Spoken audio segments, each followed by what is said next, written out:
और इस कहानी की शुरुआत होती है विलगैक्स के स्पेसशिप से, जहां पर हम 3 नए एलियंस को देखते हैं जिनका नाम 66, क्रैब एंड टेट्रैक्स होता है। वो तीनों ही विलगैक्स के स्पेसशिप पे होते हैं और उसके रोबोट से लड़ रहे होते हैं क्योंकि विलगैक्स उन सभी का ऑडिशन ले रहा होता है। उन तीनों की फाइटिंग स्किल्स को देख के विलगैक्स उन तीनों को अपॉइंट कर लेता है ओमनिट्रिक्स को लाने के लिए और कहता है तुम में से जो भी ओमनिट्रिक्स लाने में कामयाब होगा उसे काफी भारी इनाम मिलेगा और हाँ, मुझे निराश मत करना। और इतना ही कहने के बाद उन तीनों एलियंस को अर्थ पे भेज देता है। कहानी आगे बढ़ती है और हम टीम टेनिसन को एक रेगिस्तान में देखते हैं। ग्रैंडपा मैक्स बेन के ट्रेनिंग के लिए सेटअप लगा रहे थे। सेटअप कंप्लीट होते ही बेन डायमंड हेड में ट्रांसफॉर्म हो जाता है। ग्रैंडपा मैक्स बेन को समझाते हैं हर कदम फूक फूक के रखना, हमेशा ताकत से ही लड़ाइयाँ नहीं जीती जाती। बेन ग्रैंडपा मैक्स के बातों पे ज्यादा ध्यान नहीं देता और अपने ही तरीके से ट्रेनिंग स्टार्ट कर देता है, लेकिन तभी डायमंड हेड का ध्यान भटक जाता है और उससे गलती हो जाती है, जिसके वजह से ग्रैंडपा एंड ग्वेन की जान जाते जाते बचती है। ट्रेनिंग के बाद टीम टेनिसन वहां से निकल रहे थे।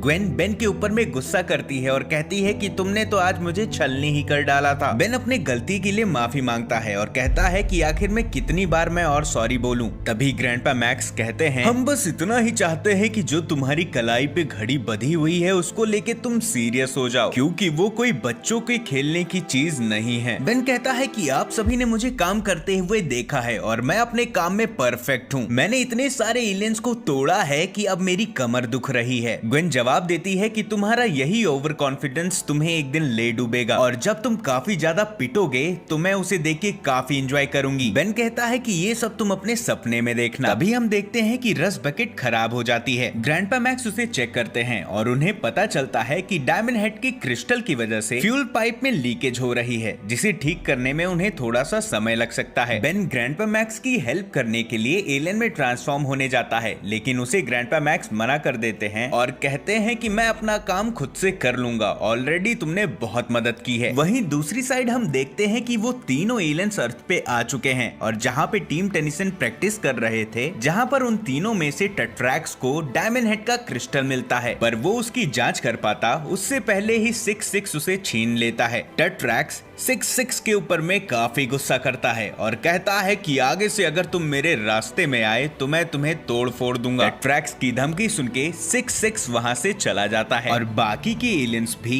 टीम टेनिसन को ढूंढना स्टार्ट कर देते हैं। वहीं दूसरी साइड ग्रैंडपा मैक्स के मना करने के बाद बेन कुछ नया देखने के लिए वहां पे एक्सप्लोर करने लगता है। ग्रैंडपा मैक्स ग्वेन को रिक्वेस्ट करते हैं कि प्लीज तुम इसके पीछे जाओ वरना ये वापस से कोई गड़बड़ कर देगा। ग्वेन बेन के पीछे जाती है। बेन ग्वेन को परेशान करने के लिए एलियन में ट्रांसफॉर्म हो जाता है। एलियन में ट्रांसफॉर्म होते ही ओमनिट्रिक्स का सिग्नल तीनों एलियंस को मिलने लगता है। ग्वेन बेन को ढूंढते ढूंढते एक चैम्बर में आ जाती है। तभी हम देखते हैं कि बेन गोस्ट फ्रीक में ट्रांसफॉर्म होके ग्वेन को परेशान कर रहा होता है। ग्वेन बेन के ऊपर में गुस्सा करती है और कहती है कि ये सब करके तुम मुझे नहीं डरा सकते। ग्वेन के बस इतना ही कहते वहां पे जमीन खोद कर क्रैब आ जाता है और बेन से कहता है कि मुझे बस ओमनिट्रिक्स चाहिए, वो मुझे दे दो, तुम आजाद हो। बेन को ओमनिट्रिक्स के बारे में नहीं पता होता। वो ग्वेन से पूछता है कि आखिर में ये ओमनिट्रिक्स क्या है। ग्वेन जवाब देते हुए कहती है कि कोई एलियन तुम्हारे पीछे क्यों पड़ेगा, जाहिर सी बात है कि वो तुम्हारे वॉच के पीछे है। जिसके बाद गोस्ट फ्रीक क्रैब से बोलता है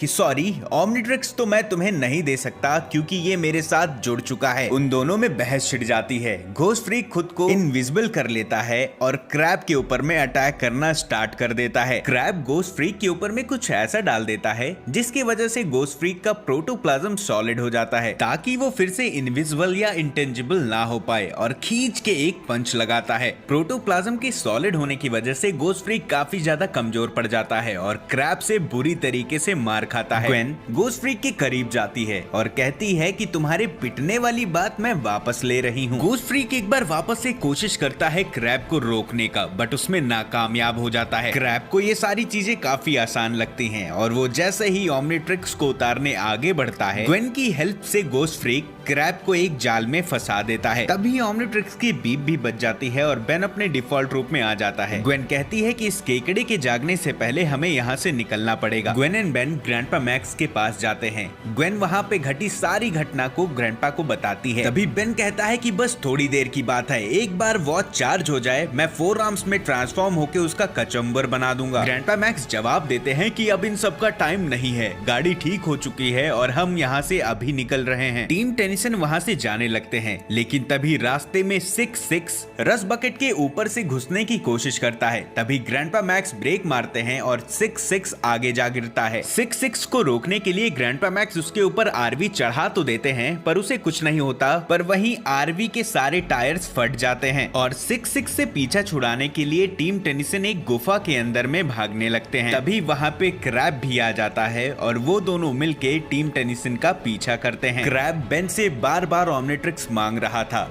बेन एलियन में ट्रांसफॉर्म होने की कोशिश करता है पर ओमनिट्रिक्स डिस्चार्ज थी। इसी वजह से क्रैब से पीछा छुड़ाते हुए वो लोग रो लिफ्ट में बैठ के उससे दूर जा रहे होते हैं। तभी क्रैब रो लिफ्ट की रस्सी काटने ही जाता है, तभी वहाँ 6-6 आके क्रैब के ऊपर में अटैक कर देता है और अकेले ही टीम टेनिसन से भिड़ने चला जाता है। 6-6 टीम टेनिसन के ऊपर में बार बार अटैक कर रहा था। तभी बेन डायमंड हेड में ट्रांसफॉर्म हो जाता है और ग्रैंडपा मैक्स से कहता है कि आप लोग यहाँ से जाइए, मैं इसे रोक लूंगा। ग्रैंडपा मैक्स के मना करने के बाद भी बेन उनकी बात नहीं सुनता और 6-6 से अकेला भिड़ने निकल जाता है। जिसके बाद हम देखते हैं कि क्रैब भी वहां आ जाता है और बेन की वो दोनों मिलके बुरी तरीके से पिटाई करते हैं और तभी वो लोग आपस में ही बहस करने लगते हैं कि इसे मैं मारूंगा और इनाम का अमाउंट मैं पाऊंगा। उसी बीच वहां पे टेट्रैक्स आके उन दोनों के ही ऊपर अटैक कर देता है और डायमंड हेड को लेके वहां से निकल जाता है। टेट्रैक्स डायमंड हेड को दूर ले जाता है और कहता है कि इस प्लेनेट पे करोड़ों जीव हैं, उसके बावजूद भी ओमनिट्रिक्स बस एक नौजवान बच्चे को मिला। डायमंड हेड जवाब देता है कि मैंने इस वॉच को उतारने की कोशिश की, मैंने तुम्हारे दोस्तों को भी बताया कि ये वॉच मुझसे पूरी तरीके से जुड़ चुकी है। टेट्रैक्स कहता है कि मुझे पता है, इस वॉच का पावर सोर्स डीएनए बेस है, जिस वजह से ये वॉच तुम्हारे डीएनए से जुड़ चुका है। टेट्रैक्स डायमंड हेड को ओमनिट्रिक्स के बारे में बता रहा था। तभी डायमंड हेड टेट्रैक्स के ऊपर में पीछे से अटैक करने की कोशिश करता है पर वो उल्टा ही मार खा जाता है। जिसके बाद में टेट्रैक्स उसे कहता है कि तुम अपने अपोनेंट्स को बस पावर के हिसाब से ही हराना चाहते हो और तुम्हें लगता है कि बस पावर के बेसिस पे बिना प्लान के ही तुम उन्हें हरा दोगे। डायमंड हेड जवाब देता है कि मैं गुंडों की पिटाई में कोई भी कसर नहीं छोड़ता और टेट्रैक्स के ऊपर में अटैक करने लगता है। टेट्रैक्स बहुत ही इजीली डायमंड हेड के हर एक वार से बच रहा होता है और उल्टा उसे ही मार रहा होता है और डायमंड हेड को समझाता है कि ओमनिट्रिक्स पूरे यूनिवर्स का सबसे ताकतवर हथियार है। ये वो चीज है जो एक अच्छाई और बुराई के बीच में लकीर तय करती है। डायमंड हेड पूछता है कि आखिर में तुम किस साइड हो, फिर अच्छाई के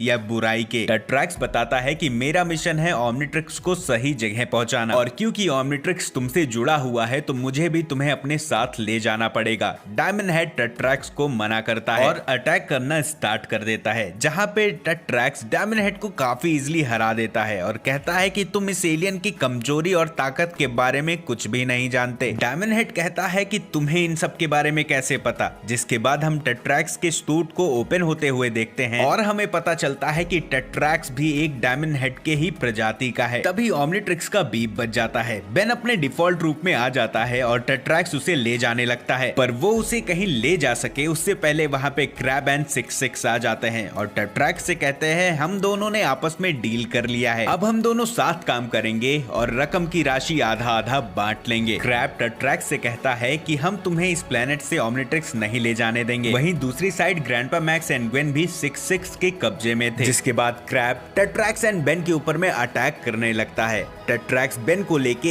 एक सेफ हाउस में चला जाता है और बेन से कहता है कि तुम यहीं पे रहो, मैं उन्हें रोकता हूँ, जिसके बाद मैं ओमनिट्रिक्स को सेफली यहाँ से ले जा सकूंगा। बेन टेट्रैक्स को समझाता है कि मेरी फैमिली उसके पास में है और मेरे लिए मेरी फैमिली ओमनिट्रिक्स से बढ़कर है। टेट्रैक्स कहता है कि तुम उन्हें अकेले नहीं रोक पाओगे, तुम्हारे लिए बेहतर यही होगा तुम यहाँ पे रुको और मैं उनसे अपना हमर बोट ले सकूं, ताकि इस प्लेनेट से मैं ओमनिट्रिक्स के साथ में सेफली जा सकूं। और इतना ही कहने के बाद में टेट्रैक्स टेट्रैक्स उस घर से निकल के 66 एंड क्रैब के ऊपर में अटैक करना स्टार्ट कर देता है। अब क्योंकि टेट्रैक्स एक मजा हुआ सिपाही था, जिसकी वजह से वो 66 एंड क्रैब को बहुत ही आसानी से मार रहा होता है और वो उन दोनों पे ही काफी ज्यादा भारी पड़ता है। टेट्रैक्स 66 को बुरी तरीके से तोड़ रहा होता है। वहीं पे मौके का फायदा उठा के क्रैब बेन को देख जाता है और उससे ओमनिट्रिक्स को छीनने जाता है। क्रैब को आते हुए देख के बेन एलियन में ट्रांसफॉर्म होने की कोशिश करता है, पर उसके माइंड में ग्रैंडपा मैक्स और टेट्रैक्स की बात गूंजने लगती है कि जंग बस ताकत से ही नहीं जीती जाती।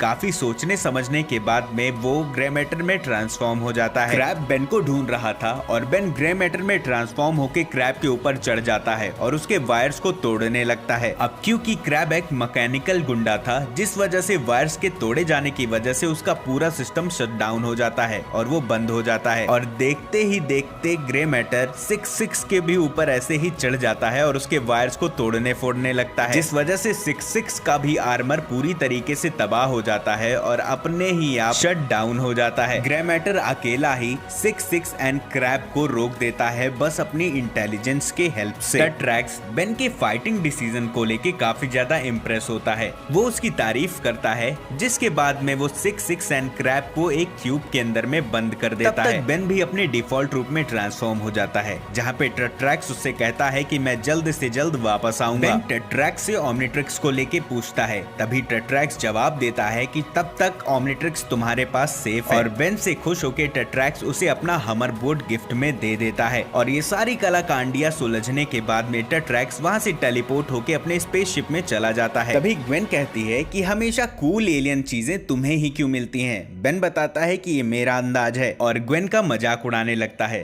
तभी ग्वेन कहती है कि मेरे पास भी तुम्हारे लिए कुछ है, और इतना ही कहने के बाद में वो अपना सनस्क्रीन बेन के ऊपर पोर कर देती है और इसी के साथ इस एपिसोड का हैप्पी एंडिंग हो जाता है।